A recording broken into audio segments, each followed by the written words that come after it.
A kids podcast. You can go slow. A kids podcast about.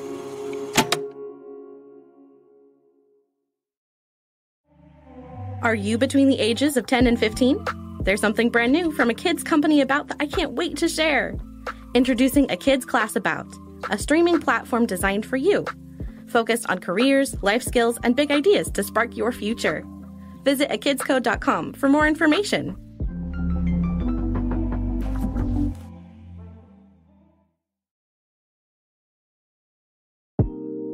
What was the Tulsa Race Massacre? The Tulsa Race Massacre was when a mob of white people attacked the black community in Tulsa, Oklahoma. This happened because the white community was racist and they felt threatened that the black community was growing more affluent in Tulsa. The Tulsa Race Massacre was a horrific government-sanctioned war against the Greenwood area in our community, primarily killing over 300 Black people, destroying hundreds of homes and businesses that provided people's livelihood and wealth for their families. 100 years ago, there was an attack on a neighborhood called Greenwood in Tulsa, Oklahoma. And this attack resulted in the destruction of 40 blocks worth of property, 1,256 homes, and resulted in the death of 300 people. And it occurred on the night of May 31st and during the day of June 1st in 1921.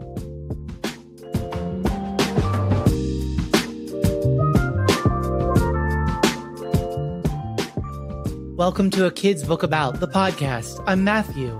I'm a teacher, a librarian, and I'm your host. The voices you heard at the top of our show were from Pritham, Kathy, and Carlos. Each week we talk about the big things going on in your world with a different author from our A Kid's Book About series.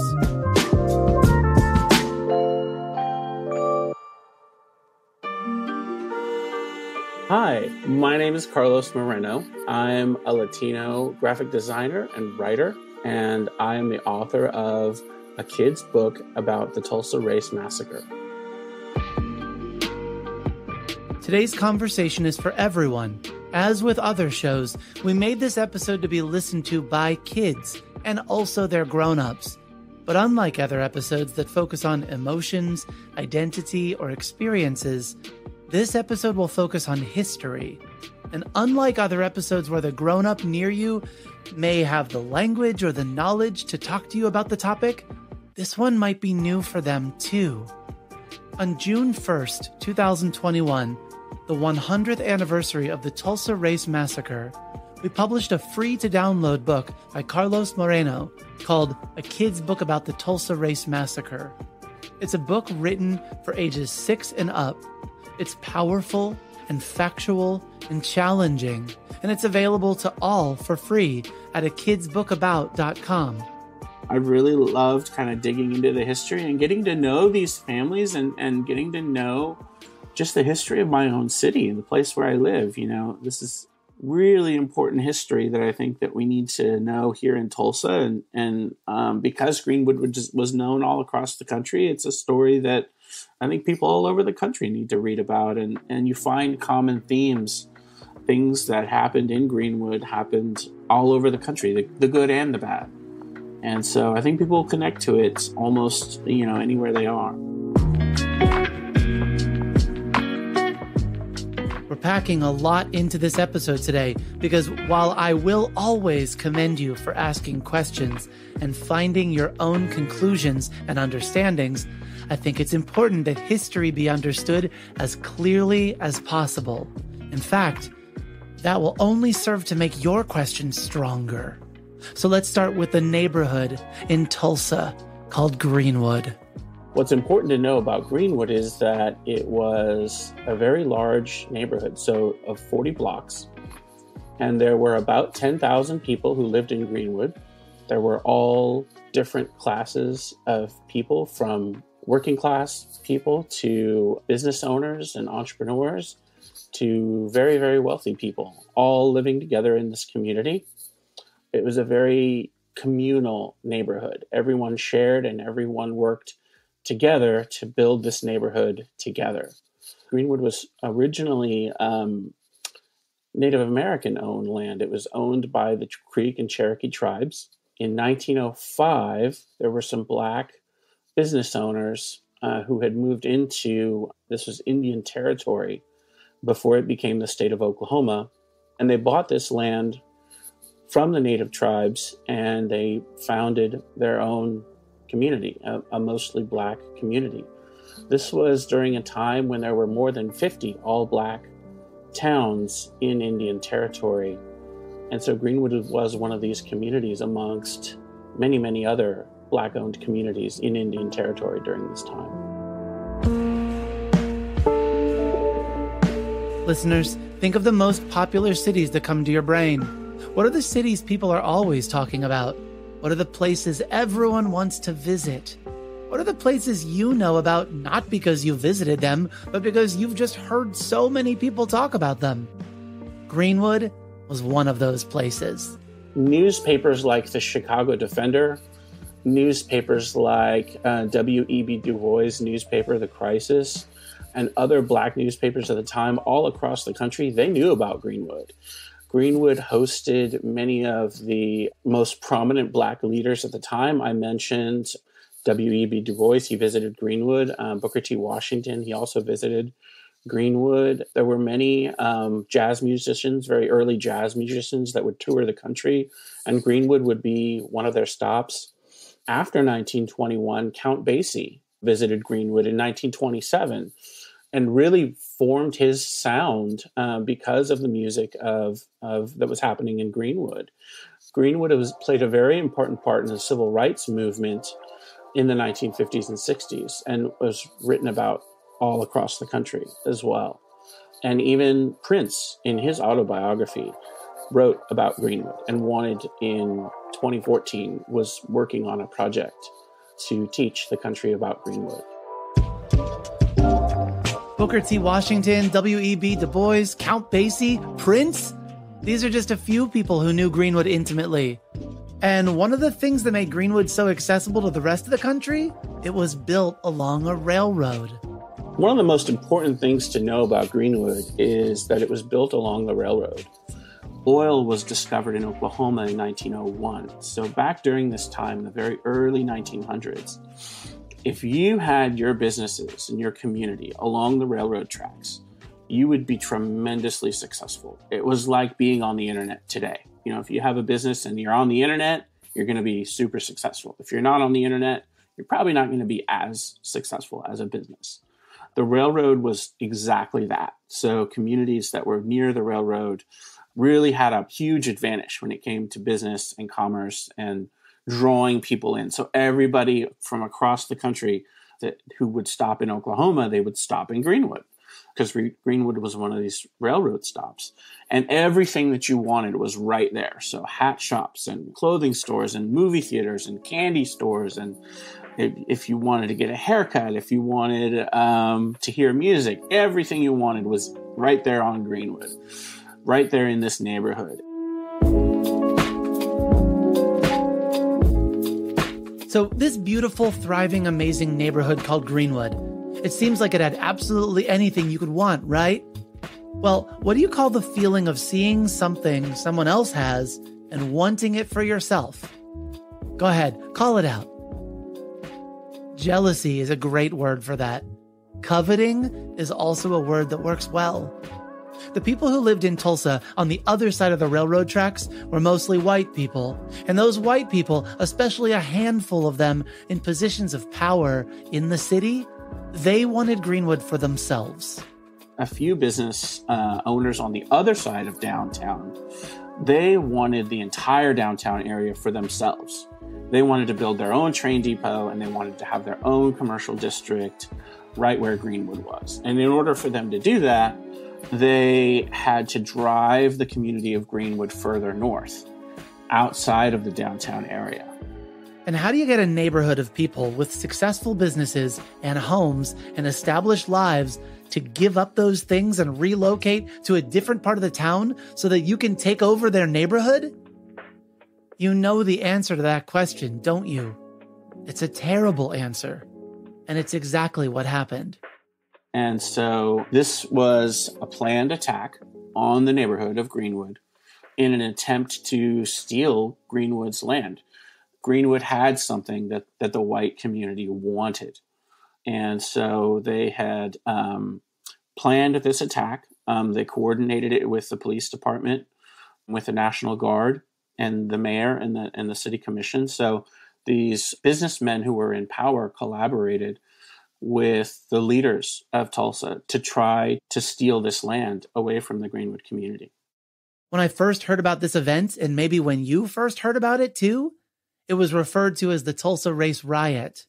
But all along so far, you've heard us refer to it as the Tulsa Race Massacre. A riot is when a crowd disturbs the peace in an often violent way. A massacre, on the other hand, is a brutal slaughter of people. It's taking the lives of a great amount of people with force, and often when they are defenseless. Carlos offers up some insight around the language used to describe this event. So there's a couple of reasons why the event was called a riot. And the first reason is that business owners have insurance, right? So if something happens to your business, like a flood or maybe a car crashes into your business or something like that, and you have insurance so that you get paid by the insurance company to rebuild your business. And all of these businesses that were destroyed in this attack, they had filed claims with insurance companies to try to get money to rebuild their businesses. Well, the insurance companies denied all of them because they said, well, if this event was a riot, then we're not going to pay any of these insurance claims. The second reason is that the mayor and the city commission blamed this event on the people of Greenwood. So there were 55 black men who were criminally charged with inciting a riot. These charges were not dropped until 1996. After 1996, we could start having a conversation about what this event really was. We acknowledged that it wasn't the fault of these 55 black men. We acknowledged, and the police department apologized to the city for their involvement, and we could start calling this event what it really was. When talking about the Tulsa Race Massacre, language is critically important. It's what kept black business owners from being able to rebuild and save their businesses.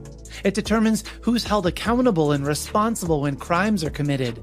And language, without a doubt, informs how others will remember something and how they'll talk about it in the future. And so I want to play this next part for you so that you can gain another word in describing what happened in Tulsa to use along with all you've learned so far. Massacre to me implies that people were the target of this attack.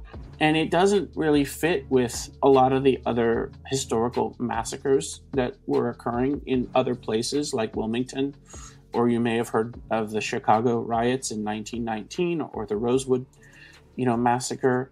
The target of this attack wasn't the people. The job of the National Guard was to evacuate the people from Greenwood. And even though there was a lot of loss of life, even though 300 people died during this attack, the attack was to steal the land. And so I think even a more maybe correct or more appropriate name would be an invasion.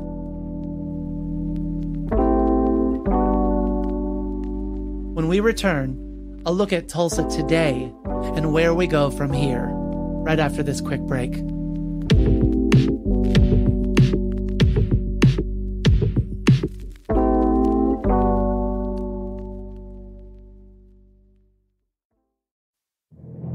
There are a lot of facts we learn every day. Did you know that pigeons are the only bird to feed their chicks milk?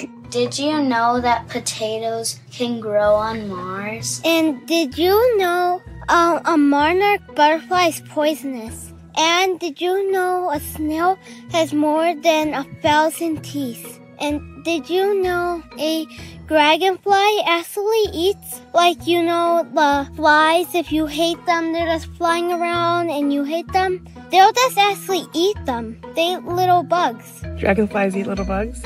Yeah. Nice. But those facts lead us to a much bigger question. How do we know what we think is true is actually true?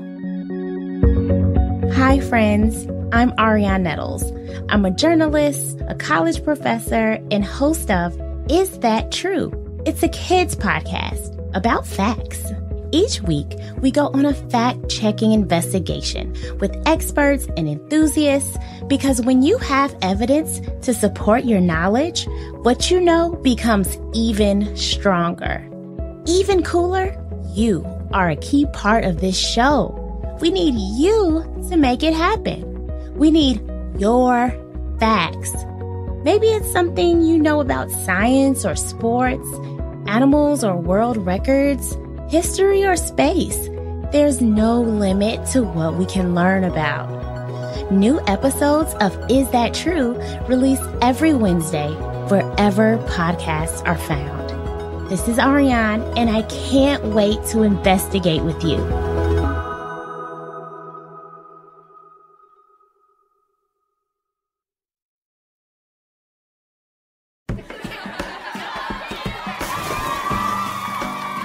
Friends, hello, my name is Ben Tartine, and I am the head camp counselor at Camp Adventure, a summer camp podcast. Camp Adventure is a first-of-its-kind summer camp that you can listen to anywhere, like in the car, under your blanket fort, while you're going for a walk, everywhere. And it's a podcast for everyone. I tell stories about growing up, exploring my backyard, building castles out of chocolate, all kinds of stuff. There's sing-alongs led by the fabulous Hannah Glaver. We host a weekly challenge that you and your friends, neighbors, and grown-ups can all do together. There are games and scavenger hunts and jokes, birdsong calls, learning words in another language together, and just so much great stuff for every single kid out there. I think you're going to enjoy it. New episodes release every Saturday throughout the summer, and you can listen to them anytime, anywhere, and in any order. So go wild. Listen to Camp Adventure wherever podcasts are found. Adventure, we venture together with courage. We learn and grow strong. We learn from each other. So let's discover and uncover great adventures bright and new. Welcome back to A Kid's Book About, the podcast. On today's episode, we're talking about the Tulsa Race Massacre with Carlos Moreno. Joining me also is Kathy Taylor, former mayor of Tulsa from 2006 to 2009. Hello, I'm Kathy Taylor. I'm a mom, I'm a grandmother, I'm a former mayor, a public servant, and hopefully a community activator. Those are my goals, and that's me. I invited Kathy to join the conversation to talk about where Tulsa is now and what work lies ahead. And since we're all meeting each other, why don't we take a minute to check in? You've heard about the history of Greenwood and the events of June 1st, 1921. How does thinking about the Tulsa Race Massacre and the people of Greenwood make you feel? When I think of the Tulsa Race Massacre and the time period when it happened, it makes me feel very angry that so many Black people were killed, murdered, and lynched unjustly. And this happened on a very large scale in the Tulsa Race Massacre. They're very complex feelings, hearing about all the success and all the wonderful things that were in Greenwood and just all of the amazing people that lived in Greenwood and learning about all of their lives brought me a great amount of joy. And then learning that everything that they had built for 15 years, all being destroyed over 2 days, it was very hard to learn about, to hear about, and to learn that the whole thing was planned. This is information that is pretty new. Even here in Tulsa, a lot of us learned about the Tulsa Race Massacre in a very different way. We learned about it through the story of Dick Rowland and Sarah Page. And a lot of us thought that was the reason, that their encounter in the elevator and this newspaper article that said that he hurt her, that was the cause of this destruction of Greenwood. It makes me feel very sad. It makes me feel very angry. And it makes me feel motivated to not only make sure this never happens again, but play my part in helping for reparations for the survivors and the descendants of those who were killed. Reparations. That might be a new word for you. Reparations have happened all over this world when there are horrific massacres or events like this to repair, to repay those people that the government and humanity harmed. And in this case, harmed in one of the worst racial violence events in our country, in the United States, with killing over 300 people. Britam in California asks a question for all of us. A question I have about the Tulsa Race Massacre is why we don't learn about it in school. I want to be straightforward with you, Pritam. I did not get a direct answer for your question because education works so differently from state to state and from county to county. Listeners, if you're asking that same question, I want to encourage you to reach out to your school, to your teachers, and to your administrators. Ask them if they've heard of the Tulsa Race Massacre. Tell them what you know, and share why you think others should be learning about this and other events in our history. Share the link with them to download a kid's book about the Tulsa Race Massacre. It's an easy one to remember, akidsbookabout.com. Let them know you're ready to talk about it, and that you think others are ready too. Sometimes that's all it takes to begin to make change happen. For now, let me invite back on Kathy and Carlos to share Tulsa's work so far in that change. Well, I grew up in Oklahoma. I moved to Tulsa in the early 80s. I did not learn about it when I was in school. And my friends, my contemporaries who grew up in Tulsa, went to school all of their lives in Tulsa, one of whom was another former mayor, did not learn about it when she was in school either. Change can be very slow, as you might have guessed, especially when the changes you're working to accomplish might be the same changes others are working to prevent. But that doesn't mean that change isn't happening.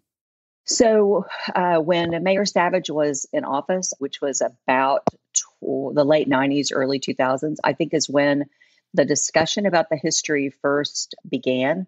We are fortunate to have had one of the lawyers involved was Buck Franklin. His son, John Hope Franklin, became one of the renowned African-American historians in the world at Duke University. And he maintained his connection with Tulsa and began to come and have that discussion.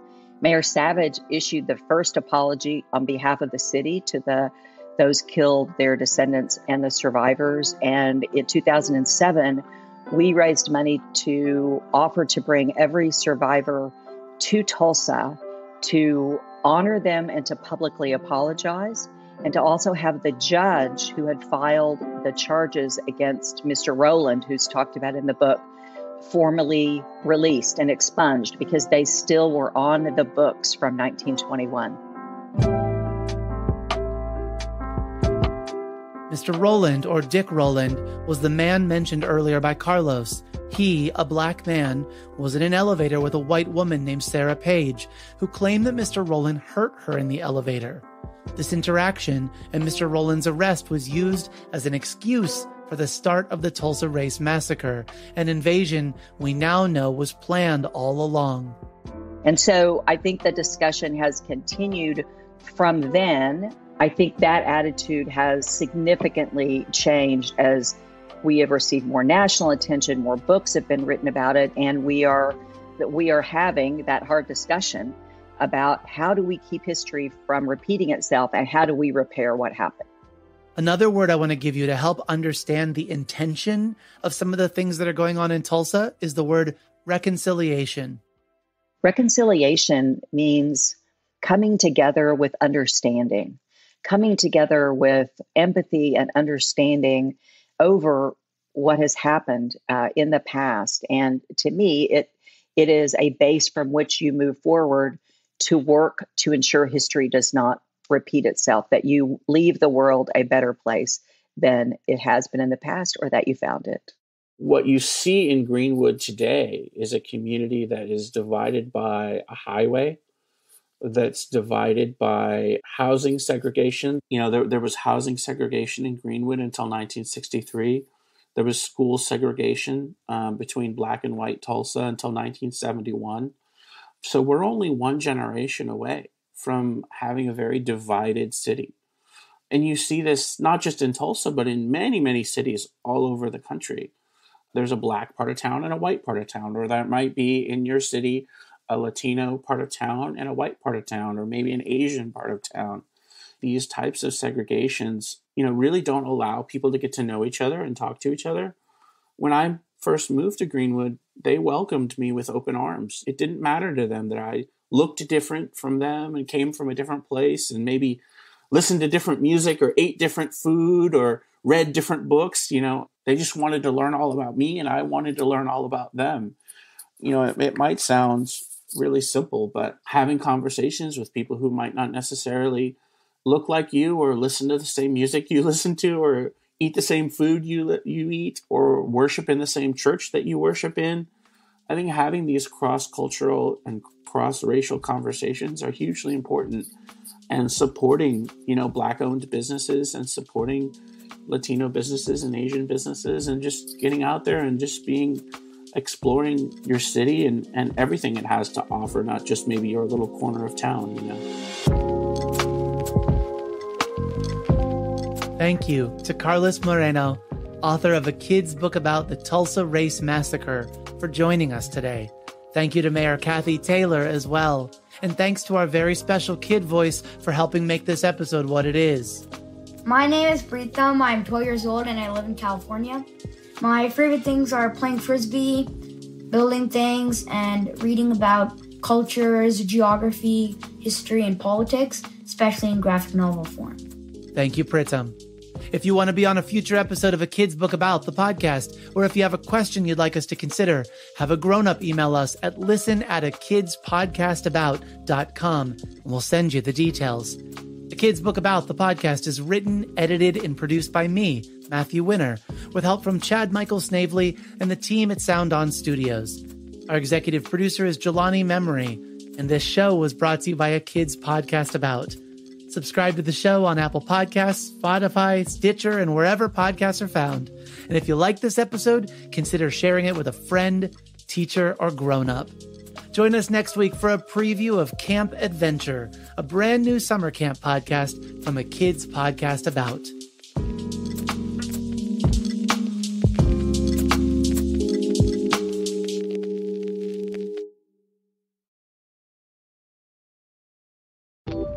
Hi, this is Matthew, and I'm head of podcasts at A Kid's Company About.